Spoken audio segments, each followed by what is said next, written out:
నమస్తే రమగారు. నమస్తే జయ. రమగారు 'విక్రమ బేతాళ' కథలు హ్మ్. ఏదైనా ఒకటి చెప్తారా? చెప్తా. ఒరిజినల్ స్టోరీస్‌లో నుంచి ఒక స్టోరీ చెప్తా. పట్టుబదలని విక్రమార్కుడు మళ్ళీ లోపలికి నడిచాడు. శ్మశానం లోపలికి చెట్టెక్కాడు. బేతాళుడు ఆవహించి ఉన్న మృత కళేబరాన్ని భుజానేసుకున్నాడు. నడవడం మొదలుపెట్టాడు. నీ ఓపికకి మెచ్చుకుంటున్నాను రాజా, నీకు మార్గాయాసం తెలియకుండా ఒక కథ చెప్తానన్నాడు. పూర్వము విద్యాపురం అని ఒక పెద్ద మహానగరం ఉండేది. దానికి కార్తికేయుడు అని ఒక రాజుగారు ఉన్నారు. రాజుగారికి మహాద్భుత సౌందర్యవతి అయిన భగవతి అనే ఒక కూతురు. పిల్ల భలే అందగత్తె. పిల్లకు ఒక 14, 16 సంవత్సరాలు వచ్చాయి. ఓ 16 ఏళ్ళు వచ్చాక ఇంకా స్వయంవరము వ్యవహారము దాకా రాల. వివాహం ఆలోచన చేస్తున్నారు. పిల్లకు మాత్రం ఊహలు చాలా ఉన్నాయి. ఆ పిల్ల ఏం చేస్తుంది, రోజు సాయంకాలం మేడ మీద ఆడుకుంటూ ఉంటుంది. ఈ ఆడుకుంటూ ఉండి ఆ పైనుంచి కిందకి వంగి చూడటము అవి ఎక్కువగా చేస్తుంది.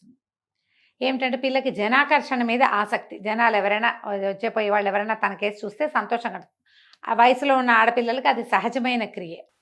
అందుకని ఈ దాసదాసి జనం కూడా ఆ అమ్మాయి ఎంతసేపు కిందకు చూస్తుంటే కాదనేవాళ్ళు కాదు.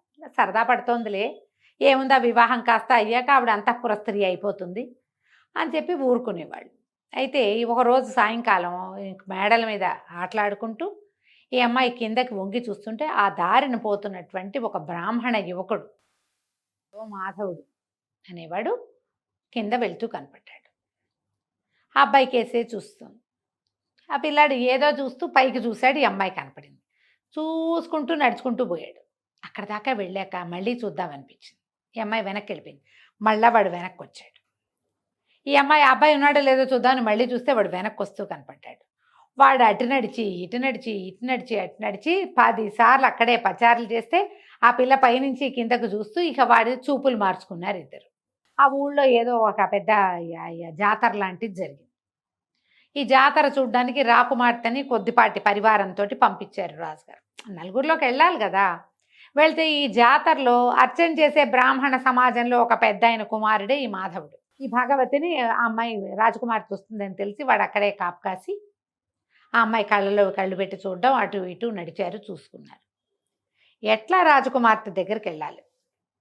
ఆమె చుట్టూతో 10 మంది దాదులు, 25 మంది చెలికత్తెలు, 100 మంది సైనికులు, కత్తి కటార్లు పుచ్చుకున్న వాళ్ళు. చూడగలడు కానీ ఇంకేమీ చేయలేడు. ఆ అమ్మాయిని ఎక్కడో రాశాడు కలుద్దామా అని. ఆ అమ్మాయి కలుద్దాము అని రాసింది. కానీ ఎక్కడ ఆ అమ్మాయికి తెలీదు, వీడికి తెలీదు. ఇలా అవకాశం వచ్చినప్పుడల్లా ఎంతసేపు ఒకళ్ళనొకళ్ళు చూసుకుంటూ ఉండేవాళ్ళు. వ్యామోహం పిచ్చి పిచ్చిగా పెరిగిపోయింది. ఎలాగైనా రాజకుమార్తెను చేరాలని ఉంది వాడికి. అయితే వాడు ఏం చేశాడు, తమకి స్నేహితుడైన ఒక ఒక స్నేహితుడు ఒక చోటకి వెళ్తూ ఉంటాడు, ఒక యోగిని కలవడానికి. ఆ యోగి దగ్గరికి ఈ మాధవుడు కూడా 2-3 సార్లు వెళ్ళాడు. వెళ్ళినప్పుడు ఆయన ఏం చెప్పాడో సందర్భంలో, తీవ్రమైన కోరిక దేని మీదైనా ఉంటే ఆ కోరిక తీర్చేసుకోవాలి అని చెప్పాడు. చెప్తే వీడు ఆ యోగి దగ్గర ఓపెన్ అయిపోయాడు. నాకు రాకుమార్తె మీద ఉంది తీవ్రమైన కోరిక, ఆమెను కలుసుకోవాలని ఉంది, అది ఎలా కలుసుకోవాలో తెలియటం లేదు అని మీరు ఏదైనా సహాయం చేయండి అని కాళ్ళు పట్టుకున్నాడు. యోగి అన్నాడు, ఓ పని చెయ్యి, నువ్వు స్త్రీ వేషం వేసుకో, నువ్వు నా కూతురు అని చెప్పి రాజుగారికి అప్పచెప్తా. రాజుగారు ఆడపిల్లలు ఎవరైనా గనక తనకు అప్పచెప్పబడితే వాళ్ళని తీసిపోయి అంతఃపురంలో పెడతాడు. కన్యాంతఃపురంలోకి ఆటోమేటిక్గా వెళ్ళిపోతావు. నువ్వు రాజకుమార్తెతోటి కావలసిన నాళ్ళు గడుపు, నేను 6 నెలల తర్వాత 3 నెలల తర్వాత వచ్చి నిన్ను వెనక్కి తీసుకుంటా అని చెప్పి కుర్రాడు ఒప్పుకున్నాడు. రాజకుమార్తెకి ఈ ఏర్పాటు తెలియదు, ఆవిడ తెలియదు, వీడే ఏర్పరిచాడు. వీడి తెలివితేటలే అనమాట. ఈ మాధవుడు ఏం చేశాడు, ఆ యోగితో కలిసి ఆడవేషం వేసుకుని ఆడపిల్లలాగా చక్కగా ఓణి అది వేసుకుని తలకేదో పెట్టుకుని వెళ్ళాడు. వెళ్తే యోగి రాజుగారికి నమస్కారం చేసి, బాబు నేను హిమాలయాలకి తపస్సుకి వెళ్తున్నానండి, 4 నెలల్లో తిరిగి వస్తాను, 4 నెలల పాటు నా పిల్లని రక్షించండి, మీ దగ్గర ఉంచుకోండి. ఈ వచ్చిన పిల్ల ఎట్లా కనపడుతోంది, ఓ 16 సంవత్సరాల ఆడపిల్ల, కన్య, అంటే వివాహం కాలేదు. రాజుగారు అన్నారు, అయ్యో అలాగే మా భగవతితో పాటే మీ అమ్మాయి కూడా ఉంటుంది, నేను రక్షిస్తానుగా అన్నాడు. మాధవి అని పేరు పెట్టి ఈ మాధవుణ్ణి అంతఃపురంలోకి ప్రవేశపెట్టారు. వీడు లోపలికి వెళ్ళాక ఈ మిగిలిన ఆడవాళ్ళకి ఎవరికీ తెలియకుండా ఒకనాటి రాత్రి తన స్వరూపం చూపించేశాడు యువరాణికి. ఇక ఇద్దరు కలిసి ఉండటం మొదలుపెట్టారు. పగల ఆడవేషంలో తిరిగేవాడు, రాత్రి తన వేషంలోకి దిగిపోయేవాడు. రాజకుమార్తెతోటి స్వేచ్ఛా విహారం చేశాడు వాడు. 2 నెలల పైన గడిచినాయి. ఇంతలో ఏమైంది, ఈ రాజుగారికి మంత్రి గారు ఉన్నారు కదా, మంత్రులు ఉంటారు ప్రతి రాజ్యంలో, మంత్రి గారి కుమారుడు గుణశర్మ. ఆ గుణశర్మ మహాద్భుతంగా చదువుకున్నాడు, శాస్త్ర విద్యలన్నీ అయినాయి, మామూలు తెలివి కాదు. రాజుగారికి ఒక మంత్రాంగంలో హెల్ప్ చేశాడు. అయితే రాజుగారికి నీకు ఏదైనా నాకు కావాల్సింది అడగబోయి, రేపొద్దున నువ్వే మంత్రి అనుకో, నీకేం కావాలంటే అది ఇస్తానన్నాడు. అనగానే నాకు ఎప్పటి నుంచో రాజకుమార్తెని వివాహం చేసుకోవాలని, రాజకుమార్తెనిచ్చి నాకు పెళ్లి చేయండి అన్నాడు గుణశర్మ.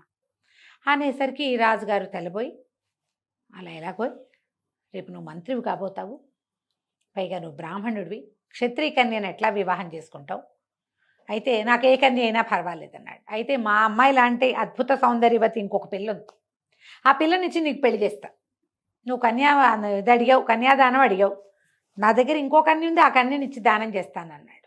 అనేసరికల్లా కొద్దిగా పెద్దగా మంత్రి గారి అబ్బాయికి నచ్చలేదు, కానీ సరే ఆ పిల్లని చూశాడు. చూసేసరికల్లా అది యువరాణి కంటే అదే బాగుంది, ఆ రెండో పిల్లే. సరే ఆ పిల్లని పెళ్లి చేసుకుంటానన్నాడు. ఇంకేముంది, మాధవునిచ్చి గుణశర్మకి పెళ్లి చేశారు. ఈ మాధవి వేషంలో ఉన్న మాధవుడు, అయ్య బాబాయ్ నా గుట్టు బయటపడుతుందిగా రేపొద్దున, భర్త దగ్గరికి వెళ్తే తెలిసిపోదు మగవాడని, ఏమన్నది, ఆ రోజు పొద్దున వివాహం అయిపోయింది, యువరాణి వలవల ఏడ్చింది, నువ్వు బాధపడకు, నేను ఎట్టాగొట్ట వీడిని వదిలించుకుని నీ దగ్గరికి వస్తానని చెప్పి ముందు ఇంట్లో వీళ్ళ రాజుగారింట్లో నుంచి బయటికి వెళ్ళిపోయి మంత్రి గారింట్లో ప్రవేశించింది మాధవి. మంత్రి గారింటికి వెళ్ళిపోతున్న వివాహం అయింది. పునఃసంధానం ఏర్పరిచినప్పుడు ఏం చెప్పింది, బాబు మంత్రి గారి అబ్బాయితోటి, కాదండి నాకు ఒక రకమైన చర్మవ్యాధి వచ్చింది, ఇది చాలా సమస్య, మా తండ్రి దీనికోసమే తపస్సు చేయడానికి హిమాలయాలకు వెళ్ళాడు, అన్ని పుణ్యనదుల తీర్థాలు నా మీద చల్లితే నాకు అది పోతుంది, దీనికి ఒక 2-3 నెలల పాటు మీరు అన్ని నదులకి వెళ్ళి స్వయంగా నీళ్లు తెచ్చిపోయండి నా మీద, ఈ లోపల యోగి వచ్చేస్తాడు, వీడి ఆలోచన అది అని చెప్పేసరికి, సరే నువ్వు మా అమ్మ నాన్న దగ్గరే ఉండు, నేను అన్ని నదుల్లోంచి నీళ్లు పట్టుకొస్తానని గుణశర్మ ఈ భార్యని ఇక్కడ దిగబెడిచి తండ్రి గారి దగ్గర వెళ్ళిపోయాడు. ఇప్పుడు మంత్రి గారి కోడలు రాజుగారి అమ్మాయిని కలుసుకోవడానికి వీల్లేదు. ఇంతకుముందు ఆ అమ్మాయి కన్య, ఈ రెండోది కన్య, కాబట్టి ఈ 2 కన్యలు కలిసి ఒక గదిలో ఉండొచ్చు. ఇప్పుడు అమ్మాయి వివాహిత, మంత్రి గారి కోడలు, అక్కడ వాళ్ళ ఇంట్లో పెద్దవాళ్ళని చూసుకోవాలి, గృహిణీ ధర్మాలన్నీ నిర్వర్తించాలిగా. ఈ నిర్వచనం కోసం అమ్మాయి అక్కడ ఉండిపోయింది. యువరాణి మళ్ళీ ఖాళీగా ఉంది. కొన్నాళ్ళు ఒక 2-3 నెలలు ఇతనితో గడిపింది, సరదా తీరి ఊరుకుంది. ఇంతలో ఏమైంది, యోగి వచ్చాడు వెనక్కి. ఇంకో 2 నెలలు గడిచేసరికి కల్లా ఏమన్నాడు, యోగి తనతో పాటు ఒక శిష్యుడిని తీసుకొచ్చి మహారాజు గారి దగ్గరికి వెళ్ళి, అయ్యా మా అమ్మాయిని మాకు పంపించండి, పిల్లకి ఇంకా ఉండని ఇక్కడే రాజుగారి నిర్ఘాంతపోయాడు, ఇప్పుడు ఏం చెప్పాలా అని పిల్లకి పెళ్లి చేసేసాడు. తన కూతురు బదులు ఆ పిల్లకి పెళ్లి చేశాడు. ఈ లోపల యోగి గారు అన్నాడు, మరేం లేదండి, ఇగో నా శిష్యుడు, వీడు నాకు చాలా ప్రీతముడైన వాడు, వీడికి నా విద్యంతా నేర్పించా, నా తపస్సంతా ధారపోసా, మీరు మా పిల్లని కనుక నాకు అప్పచెప్తే పిల్లనిచ్చి వీడికిచ్చి పెళ్లి చేస్తాను అన్నాడు. అనగానే రాజుగారు గతుకుమన్నాడు. ఆ పిల్లకేమో తను పెళ్లి చేసేసాడు. ఏమన్నాడు, అయ్యా క్షమించండి, ఏదో ఒక పరిస్థితిలో మా మంత్రి కుమారుడికి ఇచ్చి మీ అమ్మాయినిచ్చి వివాహం చేశాను, మీరు ఇతరత్రా భావించవద్దు, రాకుమార్తెనిచ్చి మీ శిష్యుడికి పెళ్లి చేస్తాను నేను. ఇప్పుడు నేను మాట తప్పే పరిస్థితి వచ్చింది, ఇంకో దారి లేదు, కాబట్టి ఇక తప్పనిసరి అయినా సరే మీకు ఇచ్చి మీ శిష్యుడికి ఇచ్చి వివాహం చేస్తానని పొద్దున్నే పెళ్లి చేసేసాడు. అన్ని తొందరైనా పెళ్ళైపోయింది. పెళ్ళైపోగానే ఈ లోపల అందరికీ తెలిసింది రాకుమార్తె పెళ్ళైపోయిందో వచ్చని. అయిపోగానే మంత్రి గారింట్లో కూడా తెలిసిపోయింది. మంత్రి గారింట్లో కోడలి వేషంలో ఉన్న మాధవుడు లబో దిబోమని పరిగెత్తుకుంటూ వచ్చేసాడు. రాకుమార్తెకి పెళ్ళి ఎలా చేస్తారు, నేను ఆమెను ప్రేమించాను, నేను ఆమెతో గడిపాను, ఆమె నాతో గడిపింది, ఈ పెళ్లి చెల్లదు, ఈ పిల్ల నాది అన్నాడు. రాజుగారి నెత్తి మీద చేతులు పెట్టుకుని కూర్చున్నారు. ఇక్కడ దాకా చెప్పాడు పేతాళ్ళు. ఇప్పుడు చెప్పు, రాకుమార్తె ఎవరికి చెందుతుంది, మాధవి స్వరూపంలో ఉన్న మాధవుడికా, యోగి గారి శిష్యుడికా అనేసరికి విక్రమార్కుడు అన్నాడు, అమ్మాయితో నువ్వు ఎలా గడిపావనేది కాదు, శాస్త్రవిహితంగా వివాహం జరిగిందా లేదా అనేదే ముఖ్యం. అమ్మాయిని తండ్రి కనుక కన్యాదానం చేస్తే ఆ పెళ్ళే చెల్లుతుంది. అమ్మాయితోటి దొంగతనంగా వాడు ఎక్కడో ఏదో చేస్తే దాన్ని పెళ్ళి అనడానికి వీల్లేదు. గాంధర్వ విధిని వివాహం చేసుకుంటే వేరే కథ, ఇది వివాహం జరగల, ఇవి నాతో గడిపింది అంటున్నాడు, కాబట్టి అది చెల్లదు. యోగి గారి కొడుకే అల్లుడు, యోగి గారి శిష్యుడే రాజుగారి అల్లుడు, మాధవుడిని తన్ని తగిలేయటమే అని చెప్పాడు.